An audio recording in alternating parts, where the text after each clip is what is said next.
Welcome all to this video on operators in quantum mechanics.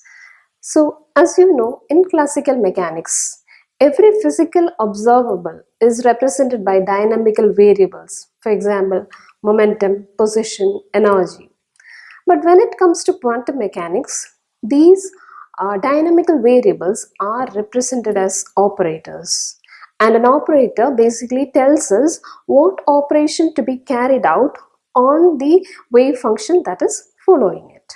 So here we'll be trying to sticking on to the energy and momentum operators, and by the end of this video we'll try to obtain the Schrodinger equation from the operator representation. So let's see how we can represent energy and momentum as operators. So let's begin by writing the plane wave that's corresponding to a matter wave. So here we represent it as a wave function psi, which is a function of position and time, that is given by some function e raised to I kx minus omega t. So this represents a free particle. So this represents a matter wave with its momentum p given by h cut k and energy given by h cut omega. So this is a free particle wave function. So we are considering a free particle, basically a non-relativistic particle whose energy is purely kinetic. So let's write it as p square by 2m. So now I am finding out what is h cut by I dou by dou x of our wave function psi that we have considered in equation 1. So you may find out what is the derivative with respect to position, because I want dou by dou x. So this will be h cut by I. So if you take dou by dou x of this wave function, ik comes out multiplied by the same wave function e raised to I kx minus omega t. Okay. Now cancel out I and I. We get it as h cut k and the same wave function. Remember, h cut k is the momentum p times the wave function. So what we have obtained is, we have found out, or we have done an operation on our wave function psi and obtained back the momentum multiplied by the same wave function. So, and that this is a number, p is a number that we have got, and it gives the momentum of that particle. So this is the operator corresponding to momentum p, and that's acting on a wave function psi, gives back the same wave function multiplied by the momentum of that value. So the operator representing momentum here is p is h cut by I dou by dou x. And remember, we are in order to distinguish this momentum from the normal variable momentum, so this is the operator, so we put a hat overhead to represent or distinguish it from the normal variable symbol. So p cap stands for the operator of momentum, and that's given by h cut by I dou by dou x. So this is the operator representation for momentum. So this equation we may write as p cap acting on the wave function psi gives back p multiplied by the same wave function. So this operator tells us, or it acts on a wave function, gives you some value multiplied by the same wave function. So it acts on some functions and gives some function. So this actually reveals us the momentum of the particle. So P stands for the momentum of the particle. This is the P cap stands for the operator, and psi is the state or wave function. Okay. So if this holds good, then psi is called the eigenstate of the momentum operator, or you can also say it's a state of definite momentum. Okay, so we have obtained the operator representation for momentum as P is equal to h cut by I dou by dou x. In a similar manner, we are now trying to obtain the operator representation for energy. So what you do is take I h cut dou by dou t of the wave function psi that we have seen. Okay, a e raised to I kx minus omega t. So what you get is I h cut. When you take derivative of time with of this wave function, what comes out is minus I omega comes out, multiplied by the same wave function exponential e raised to I kx minus omega t.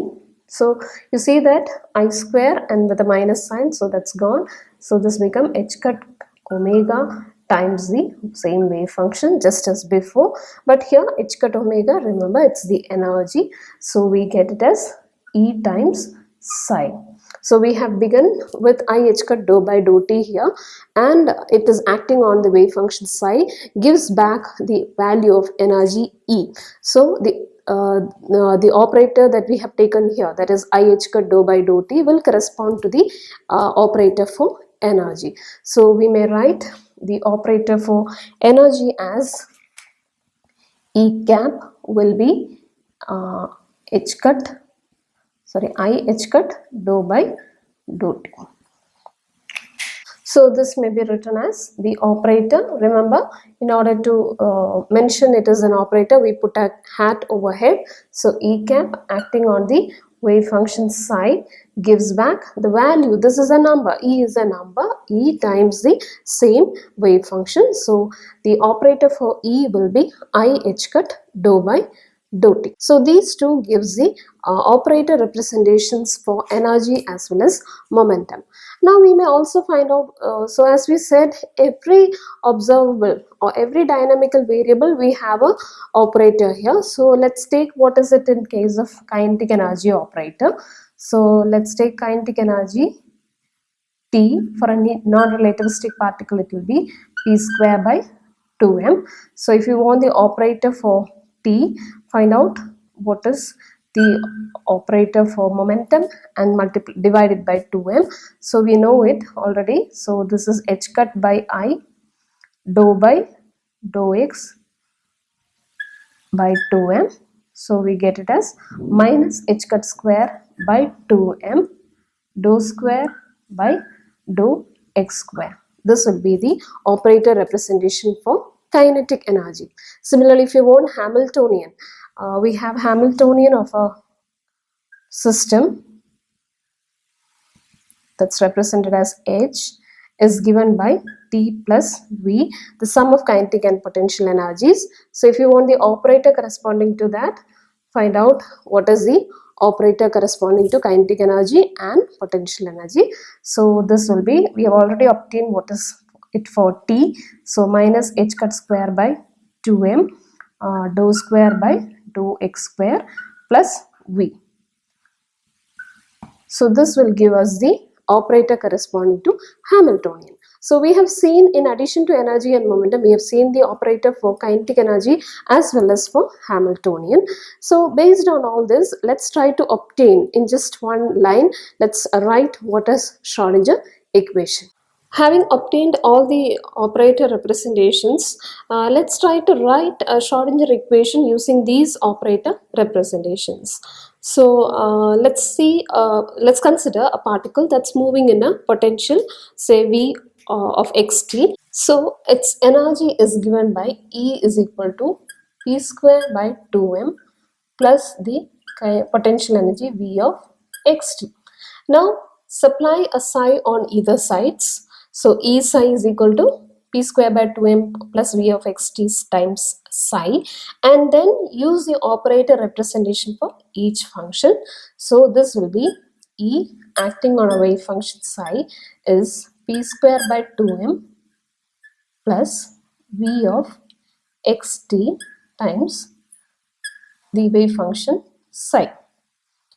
Now use the operator representation for energy, which is I h cut dou psi by dou t, that will be given by, this is given by a Hamiltonian, so that is minus h cut square by 2m dou square by dou x square plus v of x t times psi. So you identify that this is the Schrodinger's time dependent form, or we may also write this as E psi is equal to h psi, provided we are using the operator representation. So just remember this line, E psi is equal to h psi, and from here we may get back to Schrodinger's equation provided you know the operator representation for energy and Hamiltonian. So this is a quick way of writing the Schrodinger equation in just one step, but remember that operators have much more meaning and they are often used in quantum mechanics.